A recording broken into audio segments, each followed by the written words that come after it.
Bonjour, et merci d'être venus si nombreux. Ça me stresse pas du tout. Euh, alors aujourd'hui, on va passer les prochaines 20 minutes et on va discuter des infections fongiques et des antifongiques. Voilà un QR code pour la présentation pour ceux qui veulent avoir. Merci Laura d'ailleurs. Et avant de commencer, je voulais juste faire un peu de housekeeping, c'est-à-dire que deux, trois points pour garder en tête. J'ai sélectionné les 10 sujets qu'on va discuter aujourd'hui selon mon expérience et selon ce que je vois qui posent beaucoup de problèmes dans la pratique quotidienne. On va discuter des deux infections dues à des principaux pathogènes, notamment les candidats à l'aspergillus. Je veux parler brièvement par rapport aux modalités diagnostiques et thérapeutiques pertinentes. Surtout, je vais discuter les biomarqueurs fongiques et les traitements par des isolés. Et tout ça en mot sur les stratégies prophylactiques antifongiques. Quand il y a des recommandations internationales ou nationales, je les note. Parfois, ce que moi je recommande pourrait être dévié un peu, et vous allez voir où. Et pour chaque sujet, j'ai essayé d'inclure au moins une référence que moi je pense qu'elle est pertinente pour la révision du sujet. Donc on commence avec les conseils généraux et l'OMS, il y a quelques années, a créé une liste de 19 champignons en priorité qu'ils devraient, pour des raisons de santé publique, garder en tête. Et parmi ces 19 champignons, on va aujourd'hui discuter 9 entre eux. Mais quand on pense aux champignons, on pense à 3 classes. On pense aux levures, avec Candida et Cryptocoque étant les pathogènes les plus importants. On pense aux champignons filamenteux. Et ici, c'est l'aspergillus et peut-être le Mycorrhales qui nous embête le plus. Et puis après, on a les dimorphiques, des champignons qui, dans la nature, se comportent comme des spores, mais dans le corps humain, se comportent comme des levures. Et l'histoplasme est le plus important, surtout pour nous, comme ça pourrait être endémique à l'Afrique du Nord et aussi dans le bassin de Méditerranée. Au niveau des traitements, depuis quelques décennies maintenant, on n'a que 3 classes, si on exclut la flu, la 5FC. Et on commence par les échinocandines, qui sont administrés à IV. Et ils ont comme cible le paroi cellulaire, ils bloquent la synthèse de bêta-glucane. Et c'est pour ça qu'on les considère comme des traitements fongicides. On les utilise principalement pour le traitement des infections candida. Et après, on a 2 classes qui ciblent la membrane cellulaire. D'abord, le polyène, notamment l'amphotéricine B étant la molécule principale de cette classe, qui cible l'ergostérol. Il s'attache à l'ergostérol et il ouvre des trous dans la membrane cellulaire. Et au travers de ces trous, le cytoplasme est extrait et puis la cellule meurt. Et du coup, ils sont aussi considérés comme des fongicides. En revanche, les azolés sont des molécules plutôt fongicastiques. Ils ciblent aussi la membrane cellulaire, mais cette fois-ci, ils inhibent la synthèse d'ergostérol. Avec les 4 molécules les plus importantes dans cette classe, étant la fluconazole, la voriconazole, la posaconazole et l'isavuconazole. Et je pense que la connaissance de ces 4 molécules est très importante pour tous qui pratiquent la médecine, surtout dans l'hôpital. Quand on pense des 3 pathogènes principaux, la Candida, l'aspergillus et le mycor, et les 3 différentes azolées, la fluconazole, la voriconazole, posaconazole et isavuconazole, on voit qu'on commence par la fluconazole qui a une activité contre la Candida. On a la voriconazole, on rajoute l'aspergillus, et puis avec les 2 dernières molécules, on rajoute une activité contre le mycor. Attention, pas contre toutes les espèces de mycorrhales, mais contre certains entre les espèces de mycorrhales, qui c'est pas toujours très facile à dire sans avoir un fongigramme. Quand on pense aux différentes espèces de candidats, on voit que dans leur plupart restent sensibles à toutes les molécules disponibles, sauf certaines exceptions. Et puis, je veux noter la Candida lusitaniae qui reste résistante à l'amphotéricine B, un pathogène, un de très peu de pathogènes qui est résistant à cette molécule. Puis on a Candida krusei qui est résistante intrinsèquement à la fluconazole. Et on a la Candida glabrata qui nous pose beaucoup de problèmes parce que c'est en termes de prévalence, c'est la deuxième espèce de candidats qu'on voit dans la clinique, qui 50% de fois reste sensible à la fluconazole et 50% de fois peut être sensible à dose dépendante et ou résistant, avec un mécanisme de efflex pump qui est très facile à créer. Alors, gardons en tête que la Candida glabrata peut, mais peut-être pas sensible à la fluconazole. Donc, si on parle de l'attente principale des candidats, la candidose invasive, surtout une candidémie, on voit que l'épidémiologie, surtout en Suisse, n'a pas vraiment beaucoup changé au travers des dernières décennies, avec la Candida albicans restant la plus fréquente parmi les espèces de candidats. Plus que 60-65% des candidémies en Suisse sont causées par cette espèce, suivie par la Candida glabrata, parapsilosis et krusei. Le diagnostic est fait par des hémocultures dont la sensibilité historiquement a été entre 50 et 70%. Aujourd'hui, on pense que la sensibilité est plus que 80%. Parfois, on peut aussi utiliser un biomarqueur qu'on va discuter un peu plus tard, le bêta-glucan. Le traitement de candidémie est assez simple et établi depuis quelques années maintenant. On aime bien commencer avec les échinocandines. Ils sont considérés, comme on vient de dire, des traitements fongicides avec une efficacité et une sûreté très importante. Parfois, on peut faire un relais par fluconazole si le fongigramme nous le permet et si les patients peuvent tolérer la fluconazole au niveau des tests hépatiques, etc. La durée de traitement est de 14 jours après la première hémoculture négative, raison pour laquelle on recommande toujours de faire des hémocultures quotidiennes jusqu'à confirmation de stérilité. S'il y a des voies centrales, on essaie de les retirer, si possible. Pas toujours possible sur le patient Anagra, par exemple. Il y a deux choses supplémentaires que je vois très souvent qu'on se trompe dans l'hôpital. Par exemple, il y a beaucoup entre nous qui ne font pas d'emblée un examen ophtalmologique dilaté pour exclure une endophtalmie, ce qui est fortement recommandé par des guidelines internationales, malgré le fait que l'incidence d'endophtalmie elle est très variable. Si on regarde la littérature, elle est entre 1 et 20%, mais en réalité peut-être à 5 à 7%.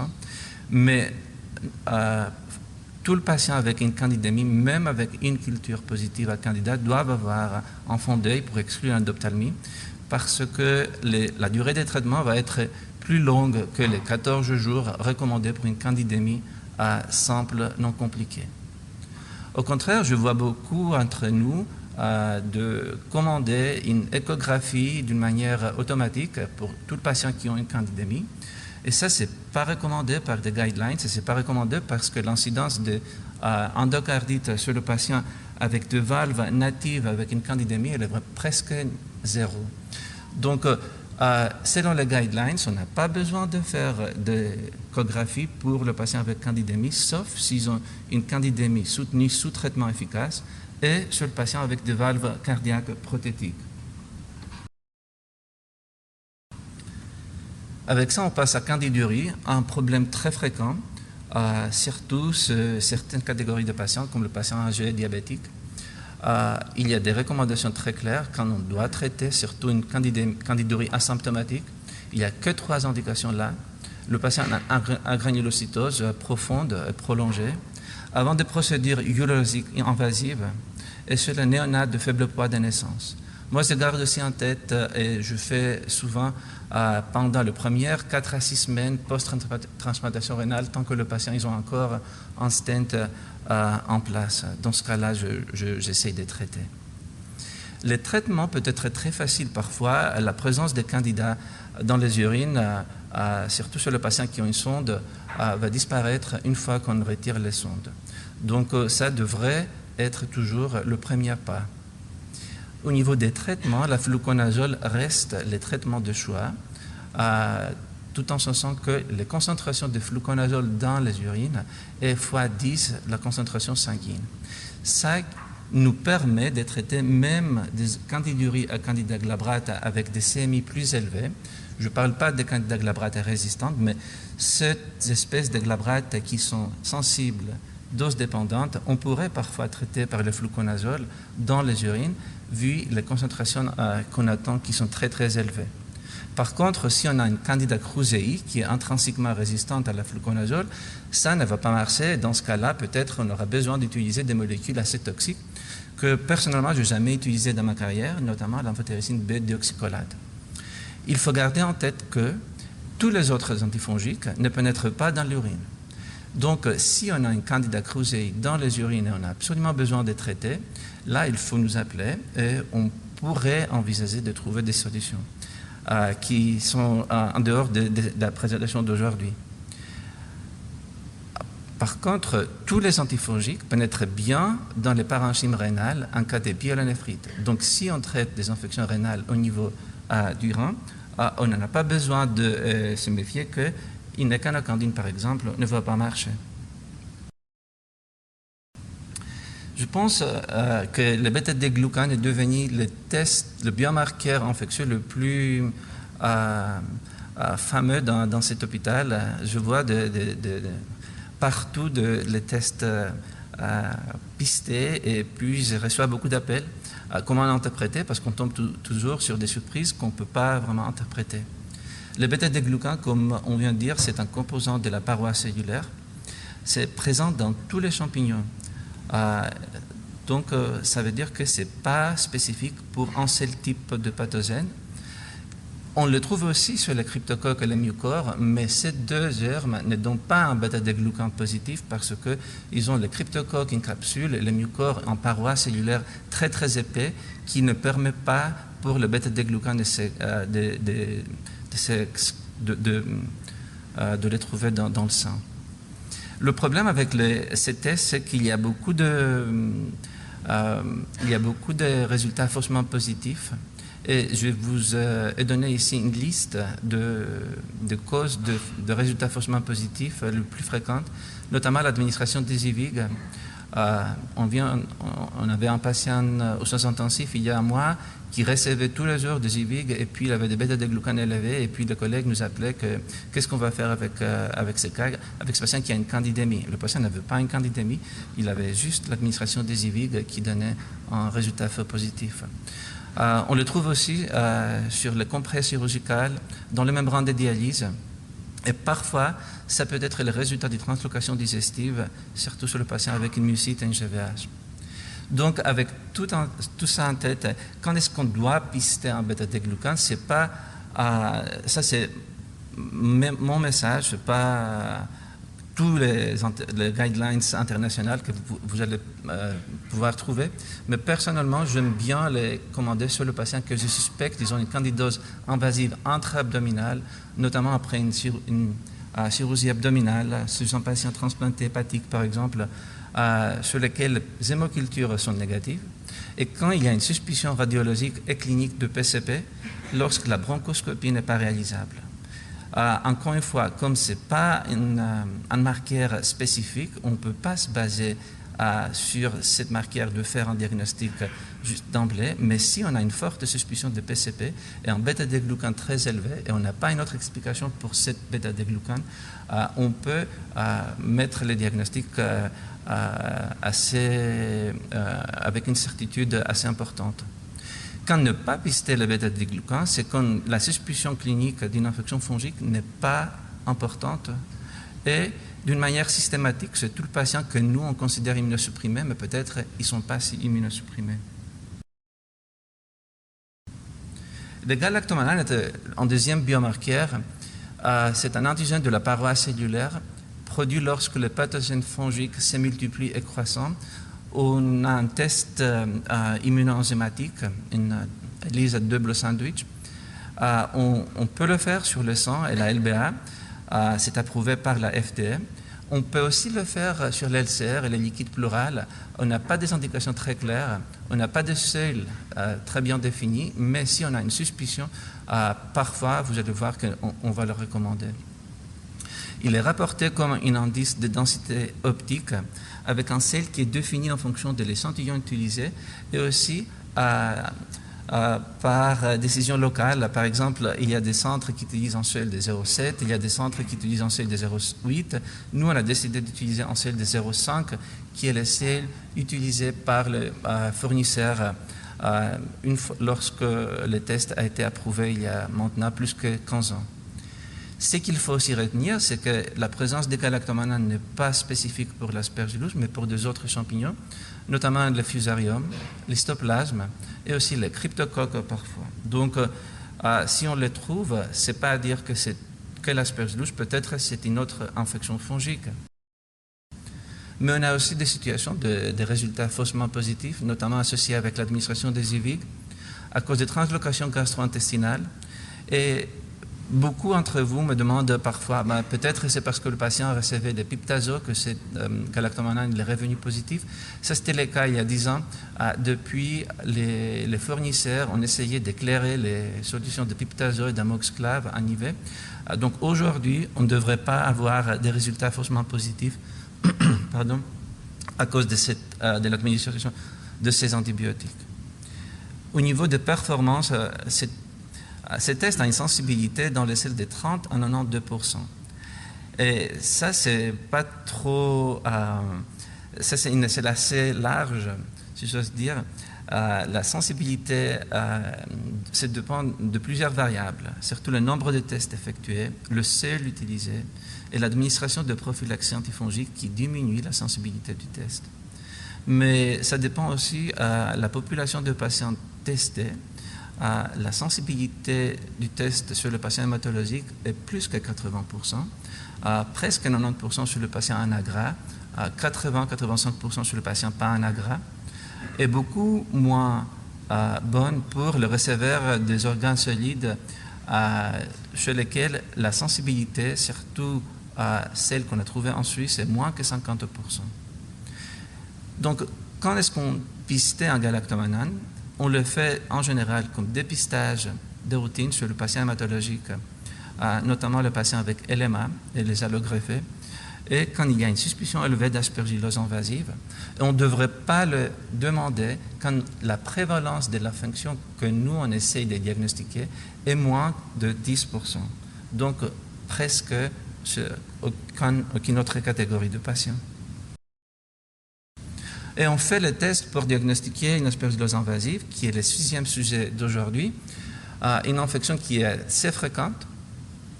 C'est des champignons qui circulent dans l'air, on les respire tous les jours, mais quand on a des problèmes d'immunité, ces spores peuvent se prolonger et puis se multiplier dans les bronches et dans les poumons et faire des dégâts.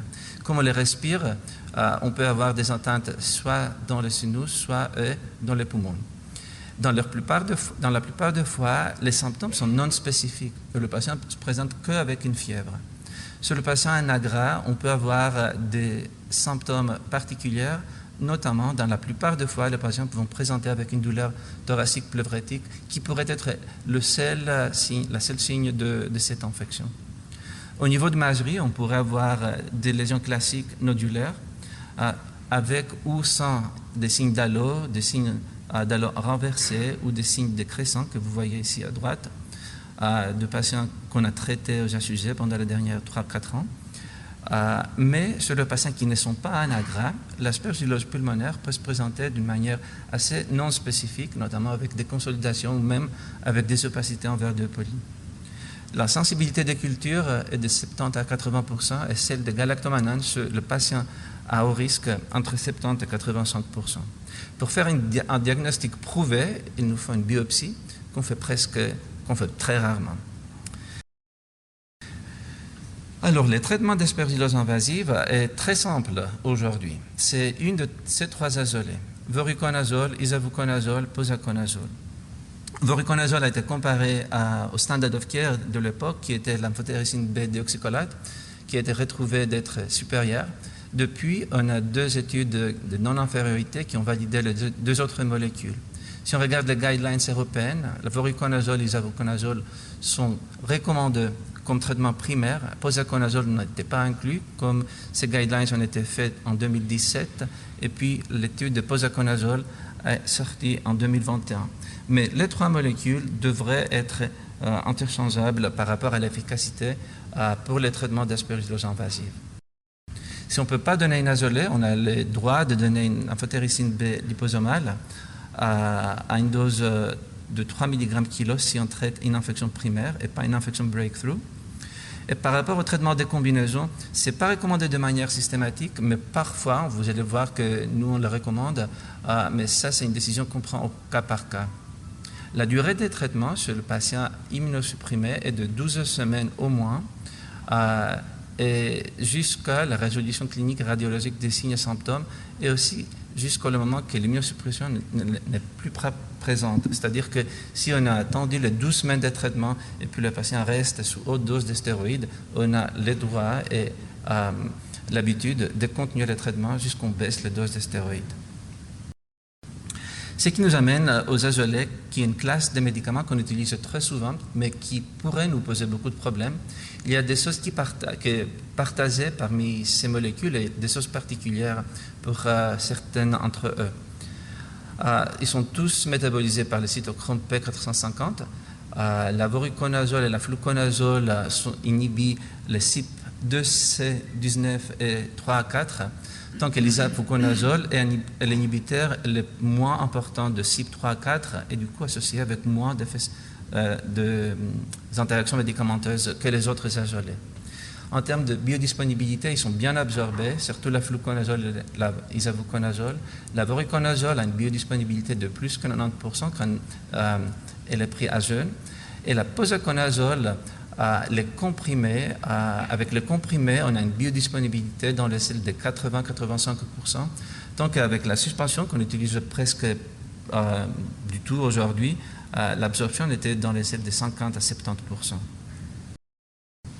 Ce n'est pas recommandé de faire des concentrations sanguines pour ces patients qui sont traités par fluco ou isavuconazole, mais pour ceux patients qui sont traités par voriconazole, on sait que si on fait un monitoring des taux de voriconazole, on peut optimiser l'efficacité des traitements et aussi diminuer les effets secondaires.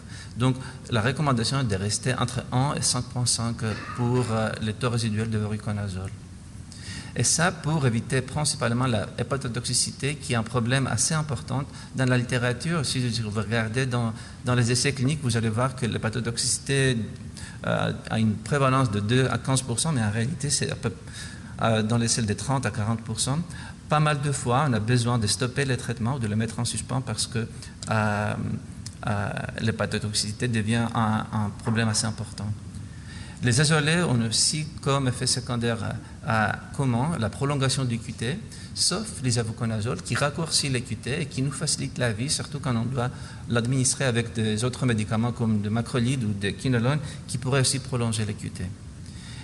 Pour voriconazole et posaconazole, les formulations IV sont associées avec une molécule qui s'appelle cyclodextrine qui pourrait être néphrotoxique, notamment selon quelques études chez les animaux, jamais chez l'homme, raison pour laquelle c'est recommandé de ne pas les administrer sur les patients qui ont un GFR moins que 50, bien que personnellement je l'utilise et je n'ai jamais eu de problème. Tout ça à dire que voriconazole reste la molécule la plus problématique parmi les azolées et peut-être ça explique pourquoi vous voyez que comme service on ne recommande plus la voriconazole en première ligne et on favorise autres azolées, par exemple parce que son métabolisme est assez particulier, non linéaire, du coup c'est très difficile de prédire les concentrations sanguines en fonction du changement de dose. Il y a aussi des effets indésirables spécifiques qui sont assez fréquents et puis parfois assez importantes. Vous êtes tous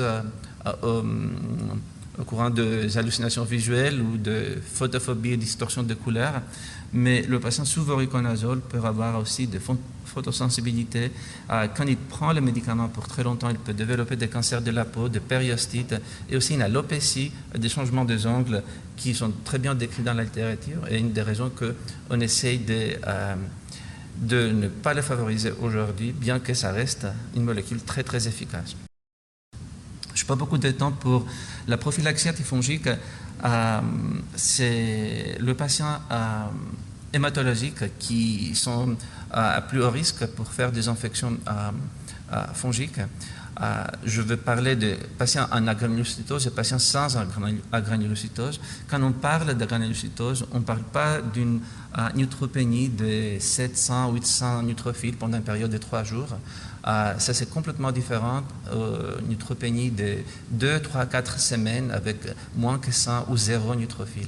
Donc, ces patients avec 0 neutrophile pour de périodes très prolongées, comme le patient avec LMA sous chimiothérapie intensive ou le receveur d'une greffe de moelle, c'est recommandé de recevoir une prophylaxie antifongique pendant la granulocytose, soit par fluconazole, soit par posaconazole. Le but ici, c'est d'éviter soit la translocation des candidats du tract intestinal sur le patient avec une mucite, soit de prévenir des infections filamenteuses à aspergillose. Donc, si le risque principal est la mucite, on peut continuer avec la fluconazole. Si on pense que le patient a une aplasie prolongée profonde qui le met au risque pour faire des infections filamenteuses, on privilégie la posaconazole. Ces recommandations ne sont pas pareilles pour le patient hématologique autres, comme c'est avec LLA ou lymphome, ou pour des autres catégories de patients immunodéprimés. Si vous avez un QR code avec les guidelines de ESIL qui ont été créés l'année dernière et qui sont en train d'être validés cette année. Pour les patients qui ne sont pas en agra, il n'y a que 2 catégories de patients qui vont se bénéficier d'une prophylaxie antifongique, notamment les greffés de moelle avec une GVAS importante et le receveur des organes solides, notamment les transplantés pulmonaires pour lesquels une recommandation pour une prophylaxie antifongique pendant la première période post-greffe est recommandée. Pour la prophylaxie PCP, quoi donner, c'est assez évident. Je ne veux pas rester longtemps sur ce tableau. Mais qui devrait recevoir une prophylaxie à PCP reste encore ouvert. Les catégories classiques sont le patient VIH avec des CD4 moins que 200. Il y a le patient hématologique, notamment les greffés de moelle, les patients avec LLA et les patients avec lymphome, et dernièrement les receveurs de CAR-T. Il y a plusieurs nouveaux molécules immunosuppresseurs comme la lemtuzumab, fludarabine, cyclophosphamide pour lesquels une prophylaxie est recommandée. Et aussi, on reçoit beaucoup de questions par rapport aux patients traités par des stéroïdes. Et la recommandation actuelle, bien qu'il n'y ait vraiment pas beaucoup de données, c'est d'utiliser une prophylaxie pour ceux patients qui reçoivent plus que 20 mg de prédnisone par jour pour au moins 4 semaines. Pour les greffés des organes solides, la recommandation est de 6 mois post-greffe pour tous, sauf pour le greffé pulmonaire, pour lequel une prophylaxie à vie est recommandée. Le dernier diapo, c'est juste pour vous introduire au futur. Et on voit que des 3 classes de médicaments antifongiques qu'on a à notre disponibilité, dans les prochaines 5-10 ans, on va avoir plus que 5 nouvelles classes de traitements. Donc, il faut qu'on reste vigilant et d'essayer de mieux apprendre ce qu'on déjà connaît pour qu'on puisse apprendre plus dans le futur. Mais je note notamment qu'aucune de ces nouvelles classes de médicaments qui vont venir dans le futur n'a une activité contre le mucor. Donc, le mucor va rester un grand problème encore dans le futur. Donc, pour conclure, les infections fongiques restent un problème et ça va continuer d'être un problème. On a fait beaucoup de progrès au niveau diagnostique et thérapeutique et je pense qu'il faut juste trouver maintenant de manière de fine-tune la manière qu'on utilise les tests diagnostiques et aussi les traitements qu'on a à notre disponibilité. Mais il faut aussi se rendre compte que les populations de patients à haut risque augmentent, ce qui va nécessiter de notre part d'avoir une expertise pour qu'on puisse gérer les infections opportunistes, y compris les infections fongiques, dans le futur. Alors, je vous remercie et bonne journée.